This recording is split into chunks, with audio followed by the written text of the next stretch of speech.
Many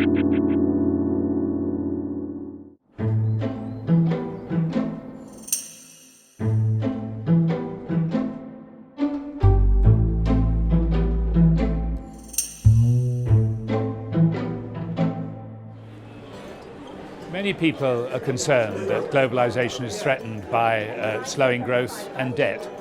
And I think threatened is too harsh a word to use. I think it is having an impact, because when countries are in debt, they impose restrictionist domestic policies to get out of debt and repay the money they owe, and that necessarily slows down activity and slows down trade. But I think we will come through that as debt is increasingly repaid. Globalization versus a multipolar world is such a multifaceted topic that you can tack almost any of today's events in markets, economies, politically to it and make, if you will, your own conclusion as to where are we going. However, I think the conclusion is very clear that globalization, or a highly globalized world, is here to stay. That may swing from being fully globalized, as we knew it before the crisis, and now to becoming somewhat more multipolar after the big crisis.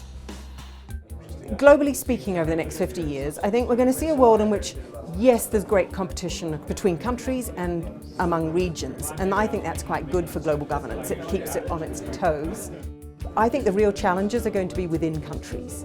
That globalization is going to mean much more diverse societies, and every country in the world has to learn how to deal with that. Society has to learn how to deal with diversity, governments have to learn how to govern through diversity, and business has to learn how to reach out to different parts of the community much better, and hopefully technology will help them.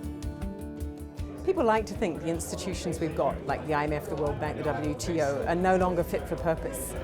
But their real purpose is to do things that no one government can do, to stop a financial crisis rolling across the whole world. The World Health Organization exists to stop a pandemic infecting all of us. And actually, they have done that. The IMF did contain the 2008 crisis, and the World Health Organization has stopped pandemics raging across the world. They are doing their job. They could do it better, most certainly, but I don't think disbanding them would make the job any easier to do. I think we just have to rebuild pretty much what we've got. I don't think the recent volatility emanating from China should lead us to question globalization. The Chinese are in an experiment of opening up their economy. They started in August last year by a small devaluation, and this year the markets are questioning what are the Chinese actually doing. But if you will, this is a natural process of China becoming a more developed and open economy, and I don't think it is going to affect the overall construct of globalization. Well, I thoroughly enjoyed the panel event. You had three panelists who were completely on top of their subject, a whole range of different things. I think we could have gone on for many hours.